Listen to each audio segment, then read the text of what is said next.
Hey, and welcome back to Milk.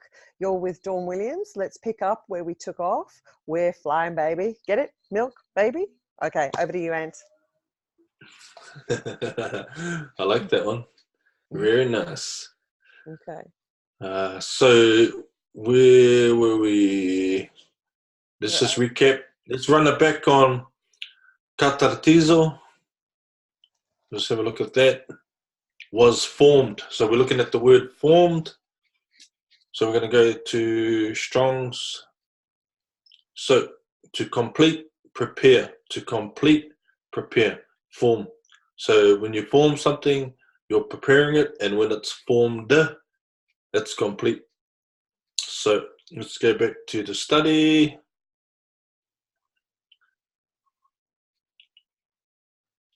And let's look at the related word, katetishtai, which is in the Greek to English.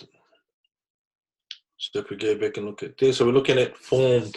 So what does it say? Through faith, we understand that the worlds were framed or formed by the word of Yahuwah. So to having been down equipped, to having been adjusted, katetishtai. So if we go back to the study,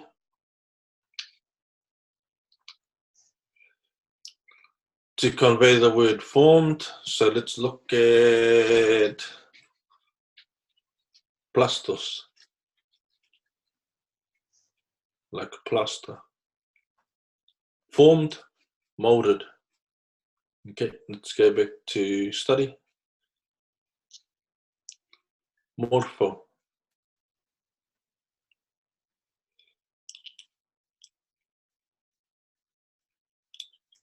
To form. Usage, form, fashion, shape, mold.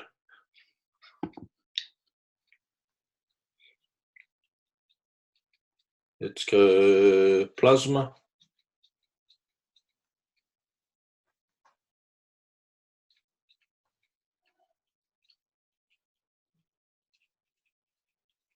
That which is molded. Usage, a thing formed or fashioned. Okay, so framed, formed or fashioned. Molded. So let's go to the next one. Go back to the study. Have a look at plaso.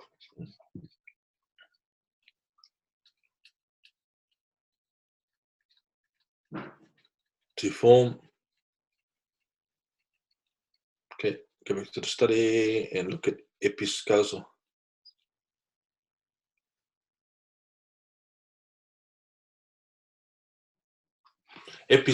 Episkiazo. Okay, so look at this.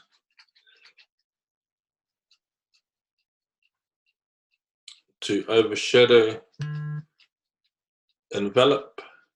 So if we keep scrolling down,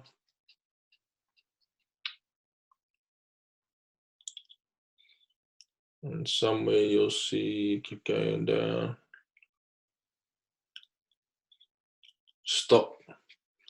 Because frame, frame, envelop, or envelope, frame. That's why I chose this.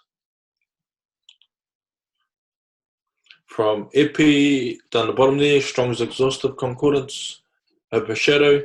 From epi and a derivative of skia, to cast a shade upon, i.e., by analogy to envelope in a haze of brilliancy, figuratively to invest with pre-natural influence, to overshadow. Yeah, okay. So that's why I put that in there. So let's go. So that's what overshadow means. Overshadow means to envelop. So that's what you're doing when you're framing something, you're enveloping. Okay, so let's go back to the study, please. Okay, at God's command. I remember I was in the car park talking to you when you were doing this. Remati. So let's click on that. I need some pizza at the same time.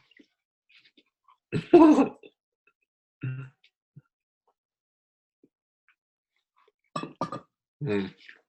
Mm, mm, mm.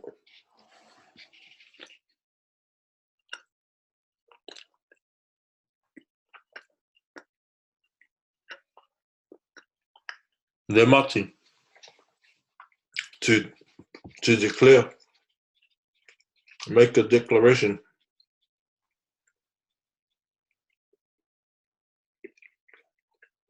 So it's obviously talking about the word. Funny that, eh? How the Greek relates it.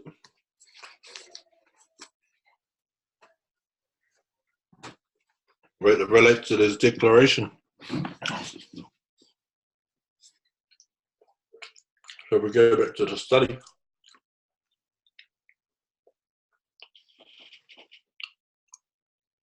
Go to Rema, please. Thank you.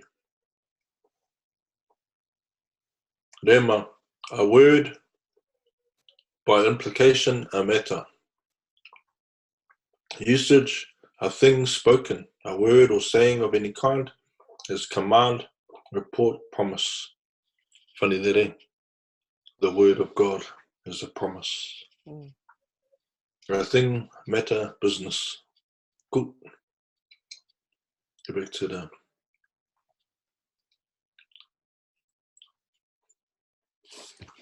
epitage. What is this thing? This has got a lot, eh? Mm. The word. A command, epitage. It might be epitage. I think it's epitage, but it might be epitage. Yeah, it is. It's epitage. If you look at the phonetic spelling, definition, a command, usage, instruction, command, order, authority. Epitage. So let's go back to the study, please. Epitaso.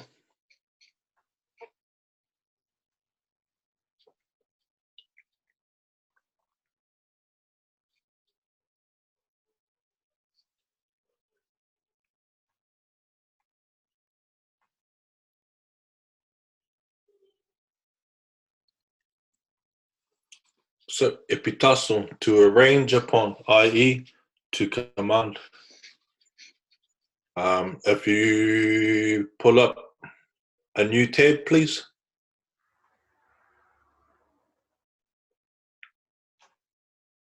And type in word upon word, line upon line.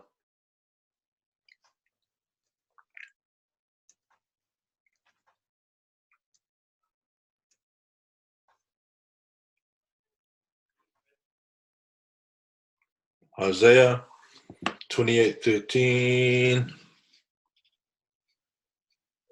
Let's click on it, please.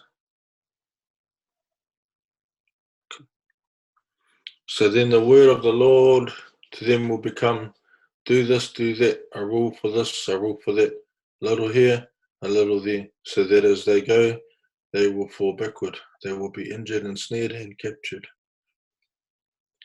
Verse 13.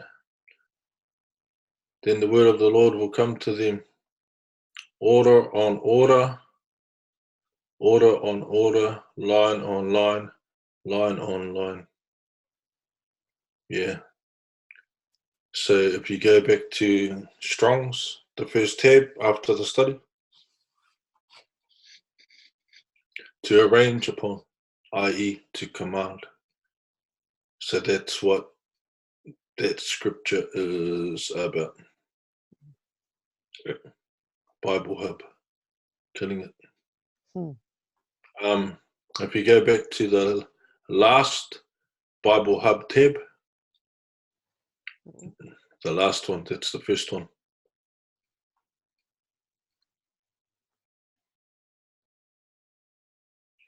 And if you click back,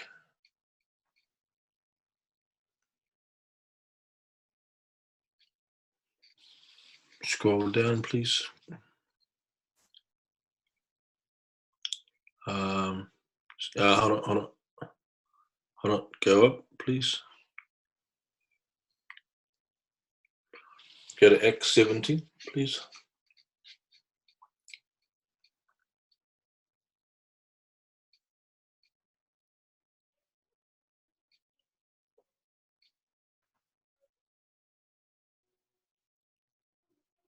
How did this come up?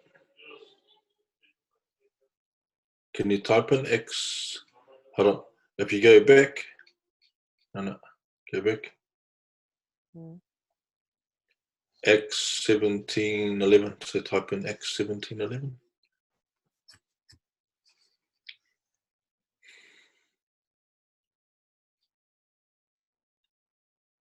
I'm just drawing a correlation here.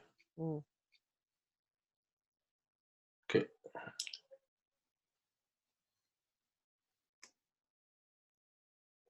Now the Berean Jews were of more noble character than those in Thessalonica.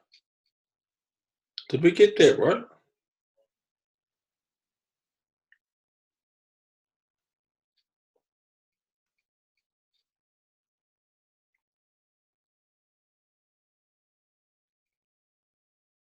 All right. Acts 17:11. Precept upon precept, line upon line. Okay. So that's what? Isaiah chapter 28. So if we ever look at that, yeah.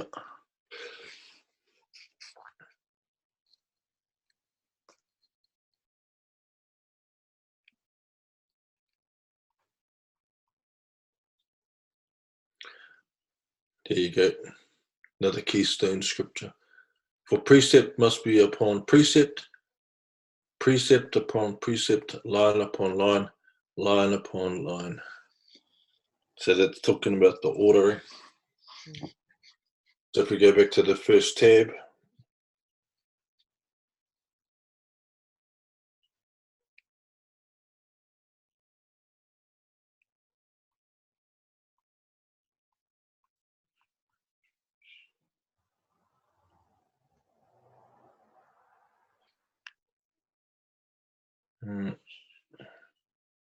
I'm trying to do little citrus on my phone for any little ideas that I get, because you know how my brain jumps.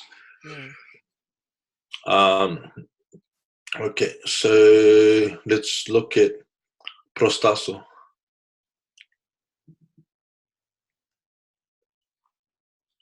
So many.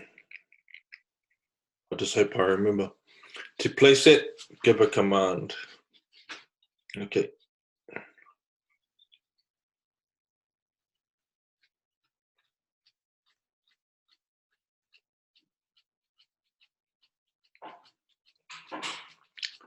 Command, make, say, speak of. Original word. Yeah. So that's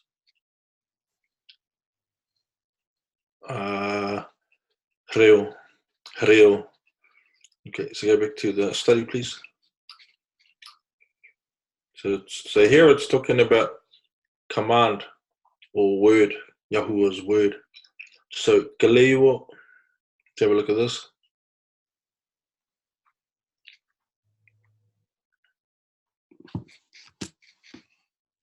To command. So Yahuwah's word, what we're getting here is Yahuwah's word is a command. A command and a promise. Okay, let's go back to the study. I think we yeah, look at Epo.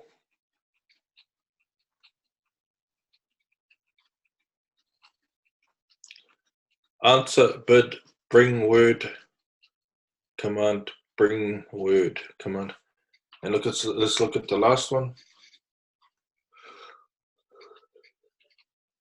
Biataso.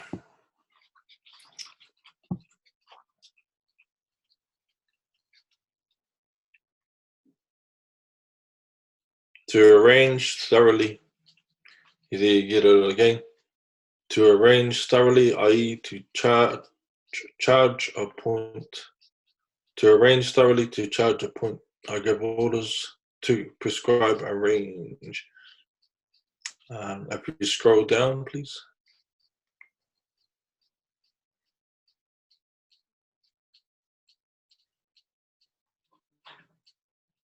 That's us. Let's carry on with the study.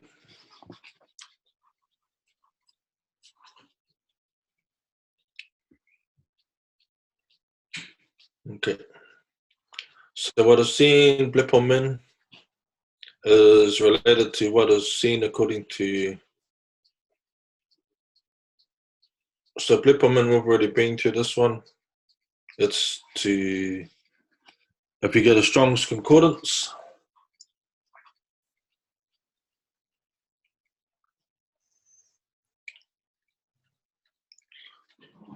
blipo, to look, to see. So cool. Go back to the study, please.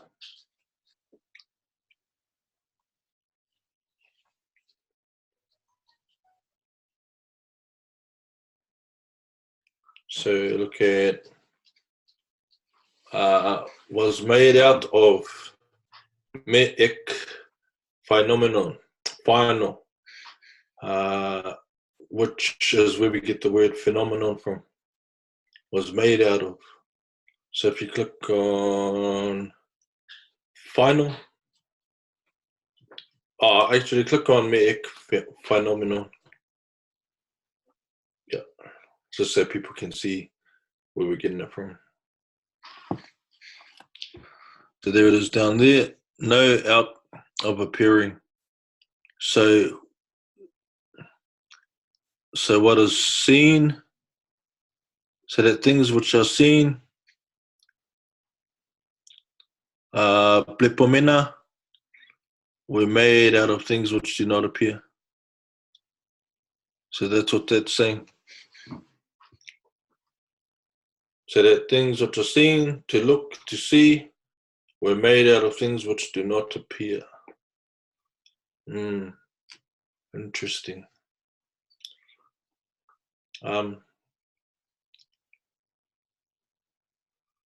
Okay, so go back to the study, please.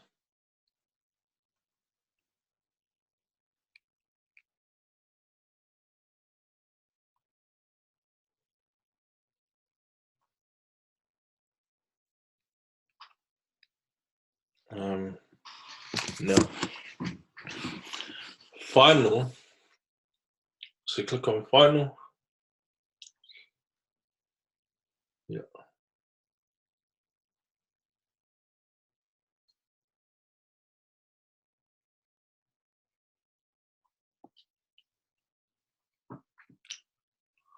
To bring to light, to cause to appear.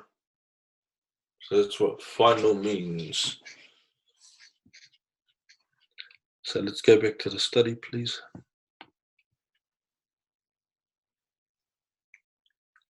Okay.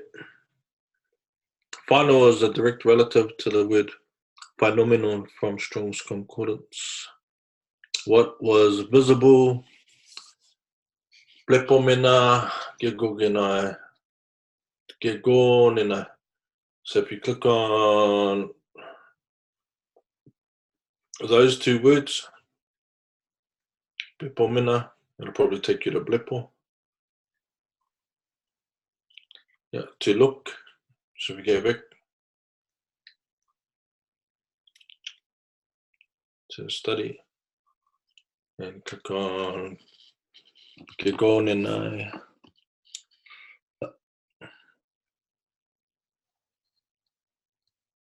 To come into being, to happen, to become. So if you go to the Greek to English, please.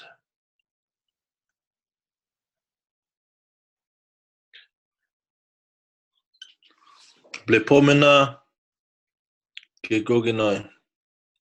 To look or being observed, to have become. How does that relate?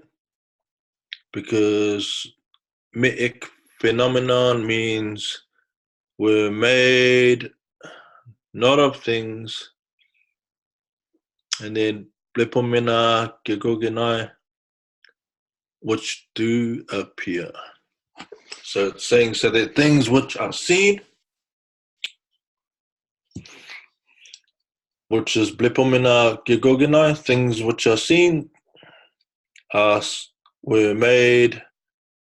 not made of things which do appear.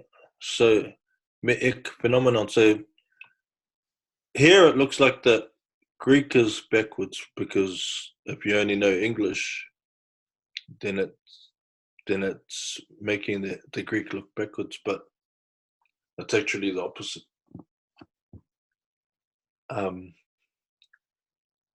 So that's what that's telling us is me'ek phenomenon, not out of appearing. So that things which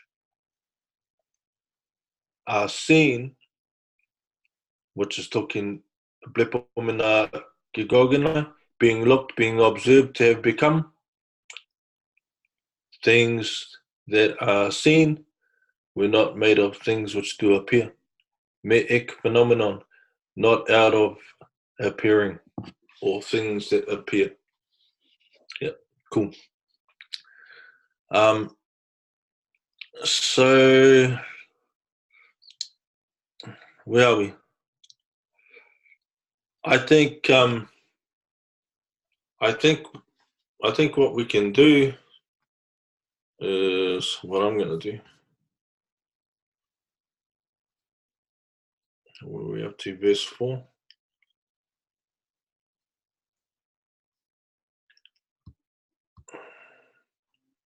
I'm going to put this.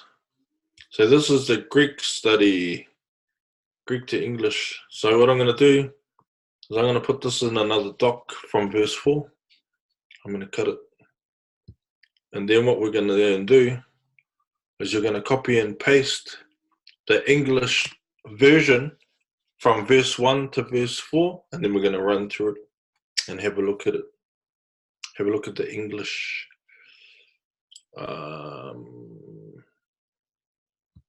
Okay.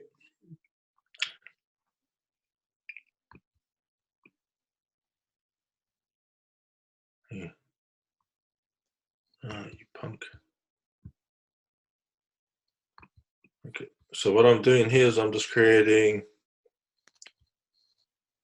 I'm pulling up the segment 2 that I created earlier. Obviously, you can't see that on the screen that you're looking at, people. I'm just going to put this in there. So let's have a look. Because the point of doing the Greek study is so that you can get a deeper and fuller meaning of what the English is actually saying and where the English actually lacks.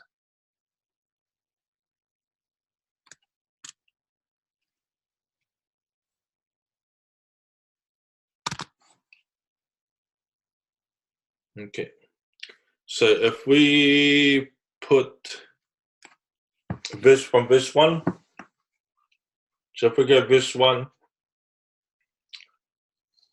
of Hebrews, the whole of Hebrews 11, so if not, go down the bottom, go down the bottom, go down the bottom.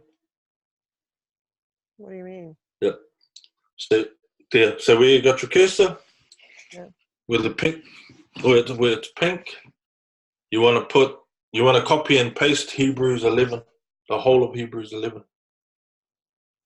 Okay. Where? Just open another tab, it's easier.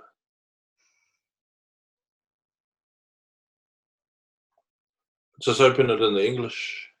Yeah. Yeah. Sweet. So the point of doing the Greek, I figure 4 verses in Greek You want the whole script? is enough. Yeah, because now we're going to run through the English, the whole lot. Okay. Yeah, cool. Yeah, copy it and paste it in there. Okay.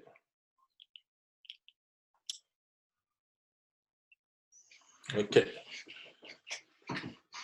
So the point of studying the Greek is so that you get a deep comprehension of what the English is actually trying to tell us. You also see a lot of correlation between English words and their Greek root words, like phenomenon, like Presbyterian, and auton means self, and that's why you get automobile, self-mobile. So all those little connections. And yeah, the Greek and the Hebrew just gives you so much more, but especially the Hebrew. So now faith is confidence in what we hope for and assurance about what we do not see. This is what the ancients were commended for. So what that verse is actually telling us, those two verses, most people read that and they go, oh yeah.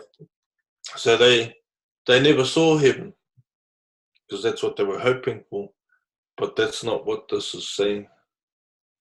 This is telling you that they were intimately acquainted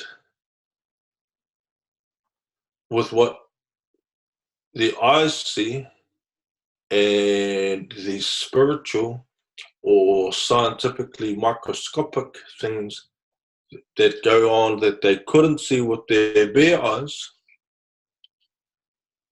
but they knew that they were there, and that's what we're making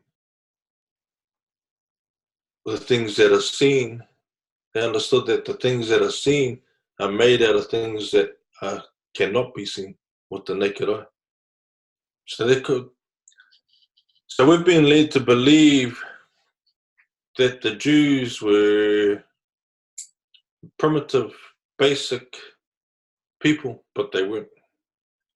They knew more about our world than we do, and if we have to do is go back and study the Torah and the Tanakh, Moses and the prophets, just as Yeshua alludes to, and then you'll start seeing in the Hebrew scriptures, you'll see a whole different narrative open up.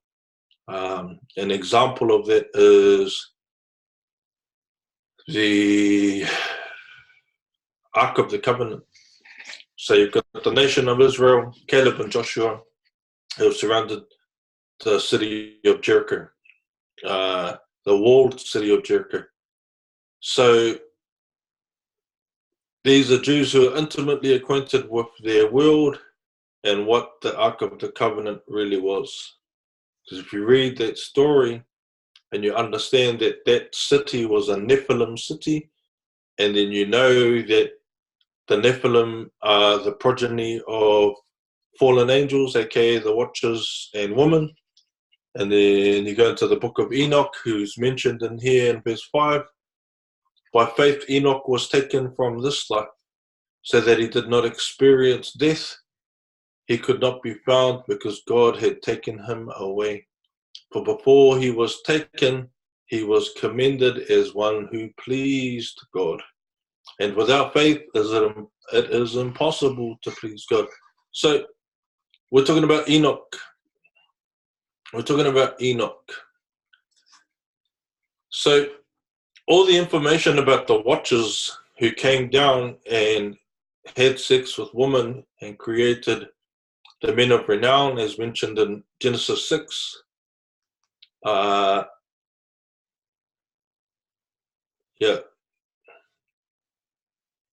So they are the Watchers. And the idea that I'm trying to convey to you, our audience, is that the Jews, especially back in Moses' time, they were not simple, primitive people. They were high IQ, high vibration people. They knew exactly what was going on in their world. They knew exactly what the Ark of the Covenant was, which is an ancient advanced technology given to them by the Creator. And you know that because if you know anything about the Nephilim being the children of the fallen angels, the Watchers are probably the highest IQ beings after Yeshua HaMashiach. And they were intimately acquainted with the physical parameters that we live in. And they could manipulate those physical parameters. And you know that because Scripture tells us that Yeshua HaMashiach walked on water. He calmed the seas. Hey, he could shapeshift. He could do all these things, these supernatural things, these weird things. He could do them all. He had command of the elements. And so when you begin to understand that kind of narrative, you start to see what's really going on. And so when you go back to the beginning of this, back to verse 1 and verse 2, you start understanding that the walled city of Jericho, it was the Nephilim city. And so that walled city, it was ancient, advanced knowledge and technology. And that's why it was impervious. But the Jews, the Israelites, Caleb, Joshua, and their priests, they had a weapon that could defeat it, which was the Ark of the Covenant. And if you read that account, we're not going to do that here, but if you read that account, it says that the walls crumbled. Now, if you vibrate any kind of matter at its resonant frequency, you can liquefy it. So you start seeing the stuff, as it says here, and our faith is confidence in what we hope for and assurance about what we do not see. So it's talking about these scientific elements that you can't see with your naked eye because they're microscopic in terms of molecules vibrating and liquefying that wall of Jericho, because it says that they walked around it 7 times and they shouted and blew their trumpets. That's resonant frequency. Hey, because that's noise. That's resonant frequency. So what would have been happening there is the Ark of the Covenant would have been weakening those walls during the 7 days, and then that shout by the congregation of Israel and those trumpets would have been the icing on the cake, and that resonant frequency that came out of that shout and those trumpets would have liquefied those walls and made them crumble.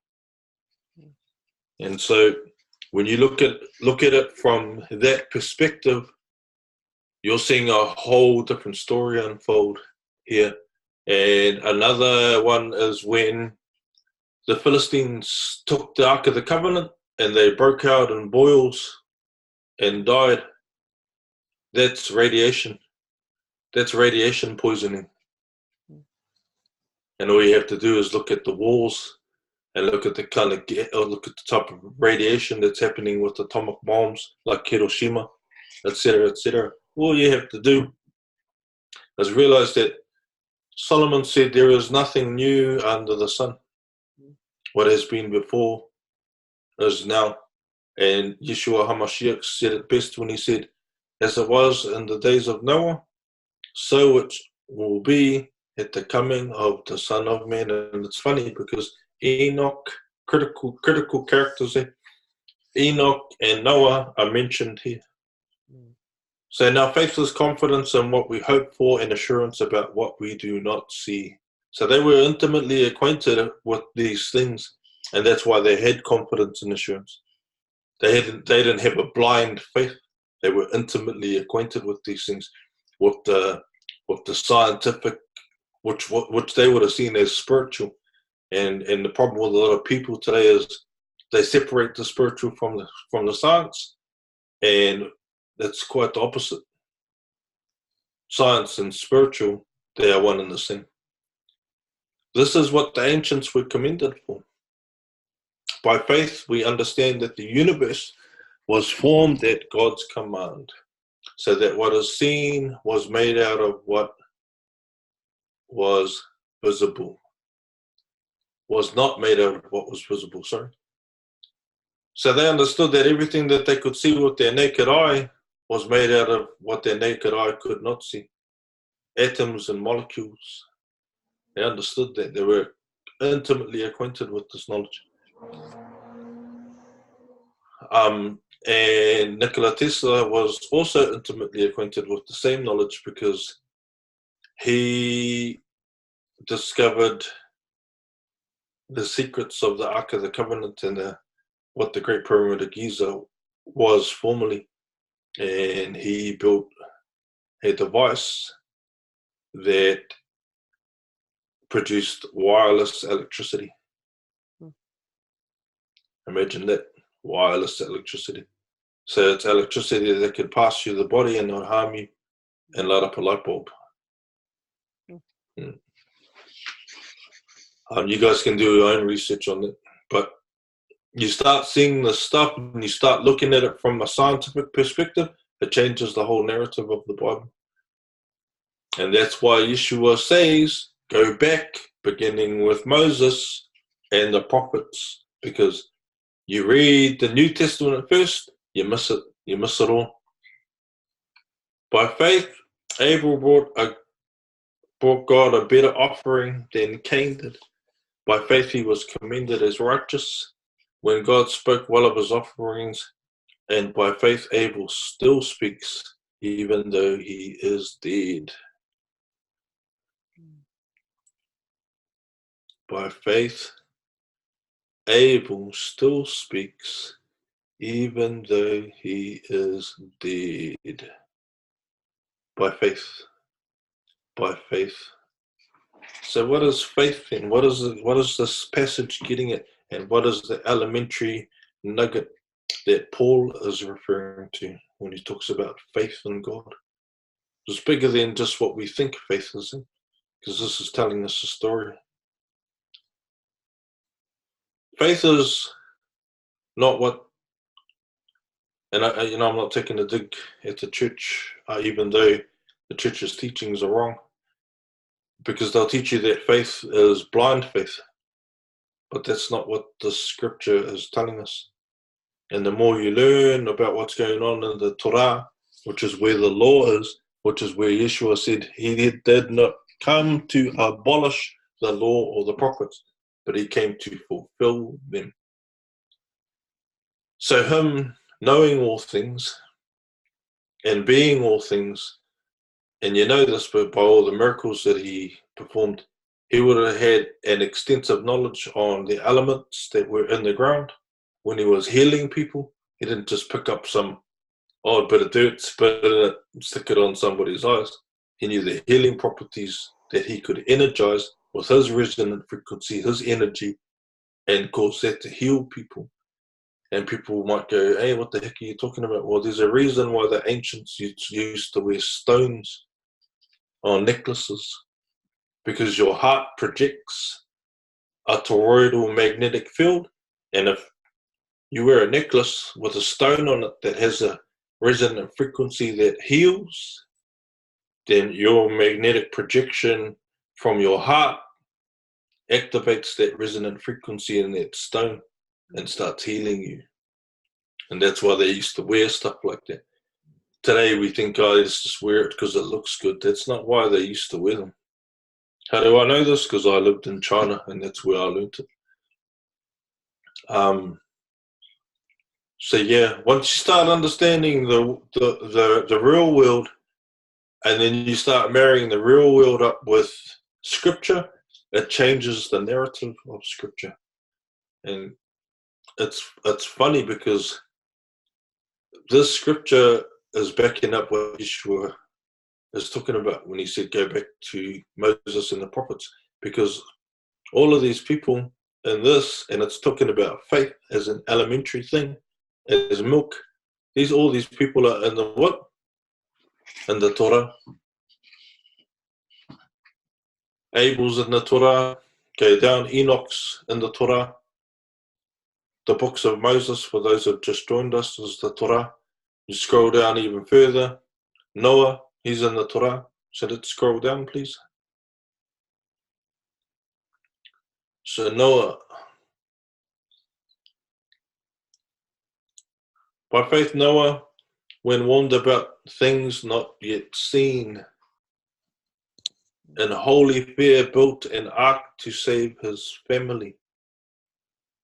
By his faith he condemned the world and became heir of the righteousness that is in keeping with faith. So their faith wasn't a blind faith. They were intimately acquainted with things in their world that we just don't consider because we've been led to believe that they were primitive, but they weren't. And if you study the Nephilim and the teachings of the Watchers, then it paints a totally different picture. Because the church teaches that faith is just a blind faith, but it's not. That's not what it's saying here. By faith, Abraham, when called to go to a place he would later receive as his inheritance, obeyed and went, even though he did not know where he was going. So Abraham was a contemporary of Nimrod's, and he would have been one of these people who was facing an adversary who had access to ancient advanced technology. And how do you know that? Because if you do your research on the Tower of Babel and what that actually was, it was, if you study Deuteronomy 12, you'll see about high places, places of worship, places where portals can open. People listen to something. I mean, this dude's crazy. No. I just read scripture and I study it, and that's what it tells us. I don't study the English scriptures. I study the Hebrew and now the Greek.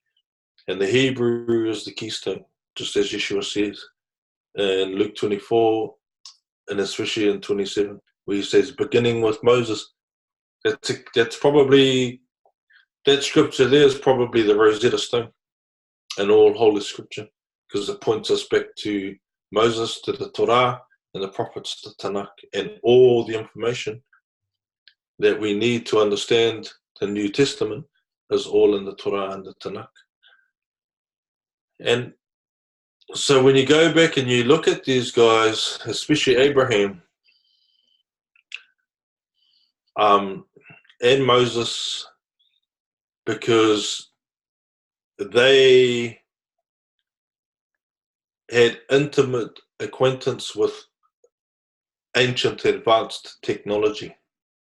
And how you know that? You do your study on Abraham's contemporary, Nimrod, and the ziggurat of Nimrod, and you start seeing ancient advanced knowledge and ancient advanced technology that was given to Nimrod and to the Nephilim and Moses and Joshua's day, who they were fighting against from the Nephilim ancestors and possibly and probably Nimrod's ancestors, the Watchers, referring to fallen angels. Because you got to remember that these angels, and especially the archangels, and most probably the Watchers, the 200 who came down on Mount Hermon, they're highly capable cerebral beings. We use what is said to be 10% of our brain. They would use all of this. So that puts that into perspective. So yeah, so you're looking at Abraham and Moses in particular, who had intimate acquaintance with ancient advanced technology. And why is that relevant to us? Because Hitler and his gremlins were going down to Antarctica, and they discovered something down there that's been put on the wraps, aka the Antarctic Treaty. Yeah. Then there's Operation Deep Freeze, Operation Paperclip, Operation Fishbowl, all of those things. You just have to do your research, and then you correspond it and correlate it with scripture, and scripture starts coming alive, as you well know, Dawn. So let's carry on down. Let's carry on down. Good. We are. Okay. So stop there. So interesting. So let's scroll up to 12. Okay. So 9. By faith he made his home in the promised land, like a stranger in a foreign city. He lived in tents as did Isaac and Jacob, who were heirs with him of the same promise. For he was looking forward to the city with foundations, whose architect and builder is God.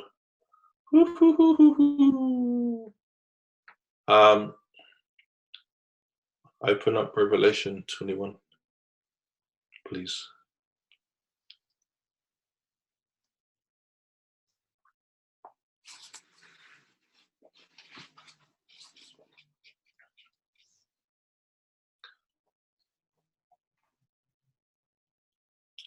So unless you go back and you know the Torah intimately, then you're not going to understand this. But I'll try and teach it to you anyway.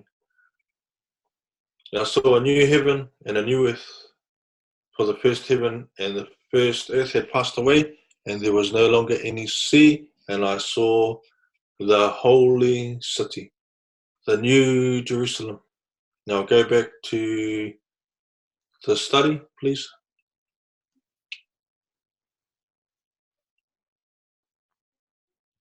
For he was looking forward to the city with foundations, whose architect and builder is God.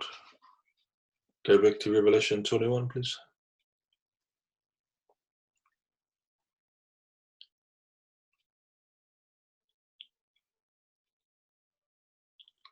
Coming down out of heaven, verse 2, I saw the holy city, the new Jerusalem, coming down out of heaven from who?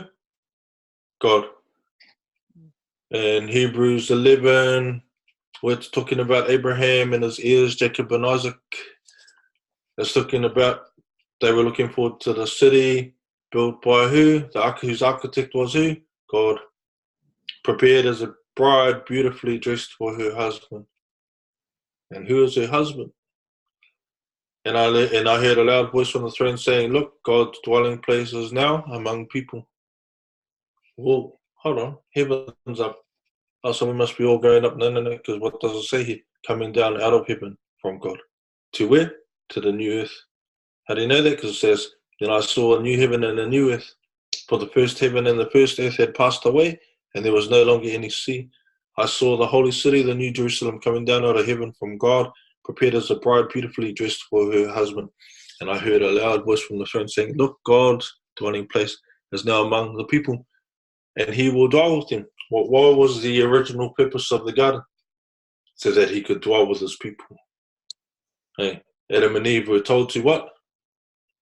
Be fruitful and multiply. Two people and multiplying, that's people, many people. They will be his people, and God himself will be with them and be their God. He will wipe out every tear from their eyes. There will be no more death or mourning or crying or pain. So you go back to Hebrews 11 to where we were in the study. It's talking about this new Jerusalem, this holy city. That's what, so when people tell you that their faith was blind faith, that's not what the scripture is telling you here. Because it's saying here in verse 10, for he was looking forward to the city with foundations, whose architect and builder is God. So if you go, oh, that's the building that Solomon built. No. It's saying that the builder is God. So he's obviously not referring to the temple that Solomon built. And these are nuggets in scripture that unless you go back to the Torah and the Tanakh, you're not going to get this. And then people will go, well, where's this building in the Torah? Okay, let's go to the prophets. So let's go to Isaiah 19:19.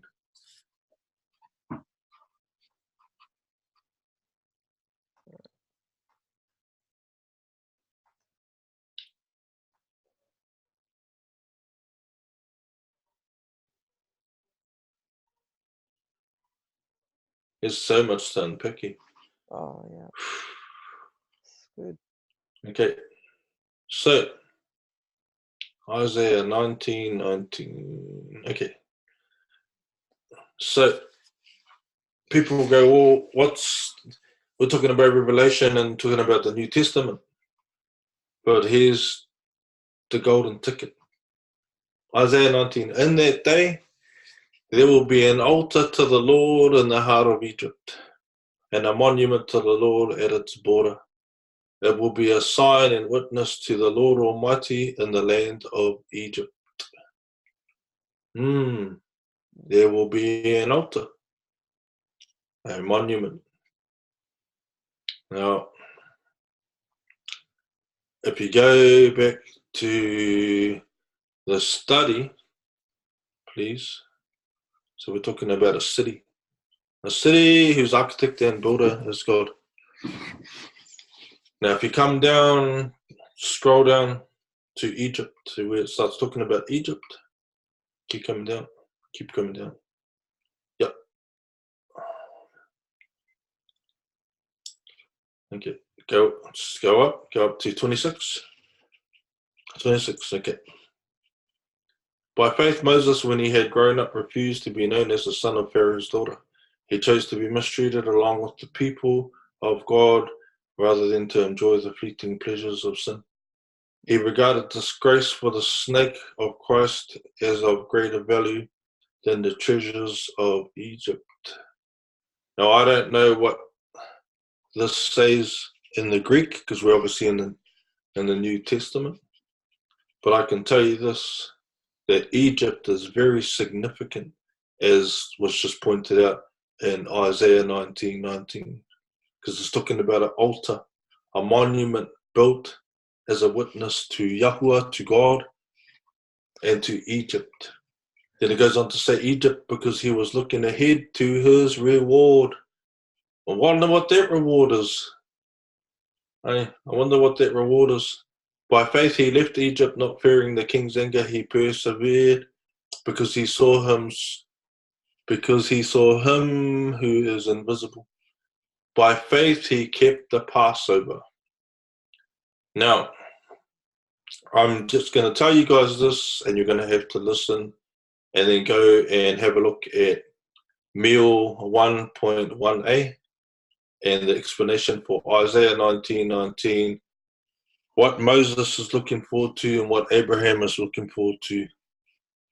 The answers are in that study, because Moses is looking forward to the new heaven and the new earth and the new holy city, which is a great pyramid. And if you don't believe me, let's go back to Revelation 21 and I'll show you, because that's what Isaiah 19:19 is referring to, and that's what Moses and Abraham are looking forward to. So if we scroll down to 15, I think it is. Yeah, the New Jerusalem, the bride of the Lamb. Okay.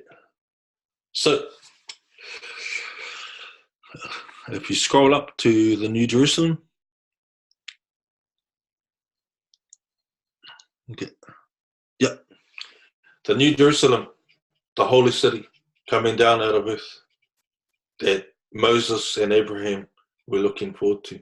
And this is why I say that their faith was not blind. This is why they had confidence and assurance, because they knew these things. They were intimately acquainted with them. They knew this was coming. One of the seven angels, who are the seven angels? The book of Enoch tells us the seven archangels. That's in the first study, I think, meal 1.1a. One of the seven angels who had the seven bowls full of the seven last plagues came and said to me, how many plagues were there in Egypt? 7. Funny that. come, I will show you the bride, the wife of the Lamb. And that's why I said earlier in this passage, the bride is not Yahuwah's bride. And if you know the marriage laws, you know that the law that Yeshua was talking about is the law that was given to Moses. That's why he said, I have not come to abolish the law or the prophets, because he came to fulfill it. Because in the law about marriage, it says that if a husband divorces his wife, he can't marry her again except if he dies. Then people will naturally rationalize and go, well, if he dies, how can he marry her? So Yahuwah divorces Israel, and then they get sacked by the Babylonians through Nebuchadnezzar. And then when Cyrus comes, Nehemiah petitions him to rebuild the temple. Anyway, so what happens is they've been sacked, they've been divorced, and the only way that they can be reconciled to Yahuwah is through a new husband. And that husband is Yeshua HaMashiach. And that's why he died and then was resurrected again, because it's only if he dies, then that law is still fulfilled, which is what he was referring to, and then he gets resurrected to life so that he can be the husband to the bride. And that's why you need to learn your law, and you need to know that it hasn't been abolished and everything still applies, which means the Moedim still apply, and everything else that is baked and cooked in there and full of golden nuggets. And I know all this stuff because I know the Torah intimately. So this is talking about the New Jerusalem that Abraham and Moses were looking to, a city made by God's hands, and God is the architect. Now, it says there, come, I will show you the bride, the wife of the Lamb. And he carried me away in the spirit to a mountain great and high, and showed me the holy city Jerusalem coming down out of heaven from God. So this is what the Great Pyramid of Giza was in first instance, because it talks about it as Isaiah 19:19, that it's an altar, a monument, a witness to Yahuwah, an altar, to Yahuwah, to God, coming down out of heaven from God. And it shone with the glory of God. So this is what the Great Pyramid of Giza used to look like. And its brilliance was like that of a precious jewel, like a jasper, clear as crystal. It had a great high wall with 12 gates, and with 12 angels at the gates. On the gates were written the names of the 12 tribes of Israel. There were 3 gates on the east, 3 on the north, 3 on the south, and 3 on the west. The wall of the city had 12 foundations. Go back to the study, please.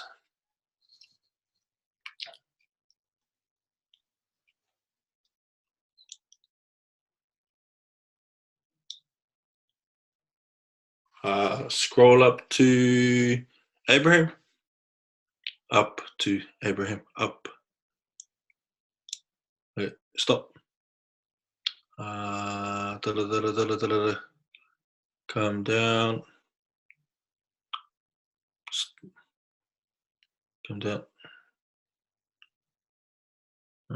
No, go up, go up, go up. Stop. Here. For he was, verse 10, for he was looking forward to the city with what? Foundations. Too many connections to be coincidence, and too much specificity to be coincidence. Go back to Revelation 21, please.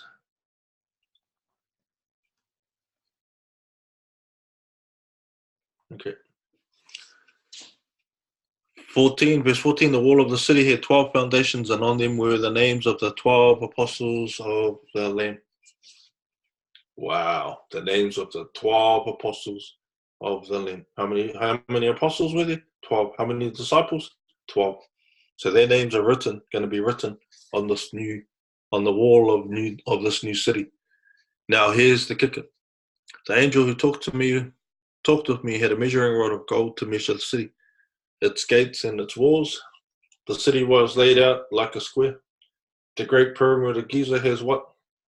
A square base, as long as it is wide. He measured the city with the rod and found it to be 12 stadia in length, and as wide and high as it is long.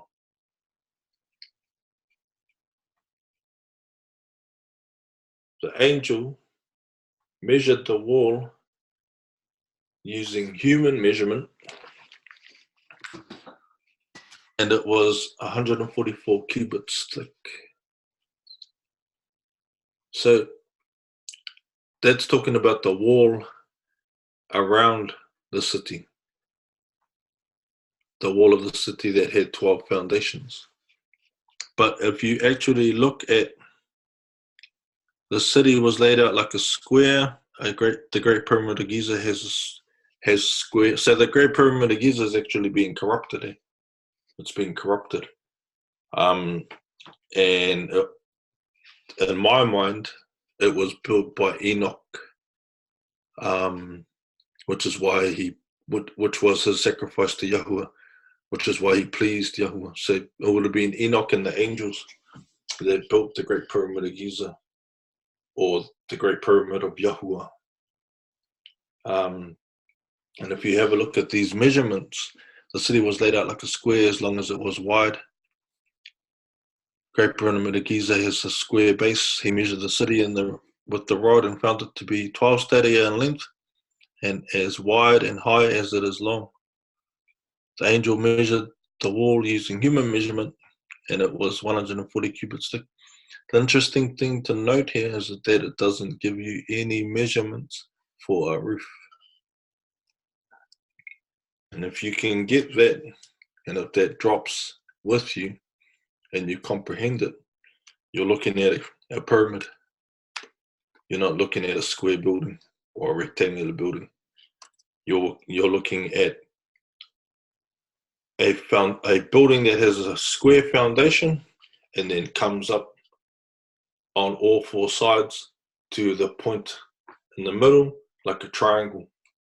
And that is what? A pyramid. Just as it says in Isaiah 19:19, an altar, a monument in Egypt at its border. And if you go back to the study, and we're going to finish it here.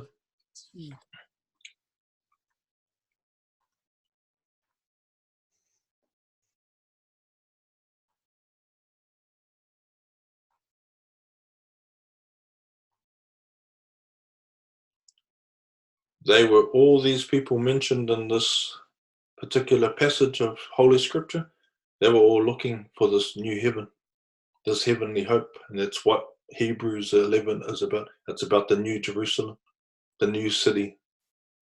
For he was looking forward, verse 10, to the city with foundations, whose architect and builder is God. And that's our study for tonight. Thank you for being with us. Shabbat Shalom, because it is the Sabbath.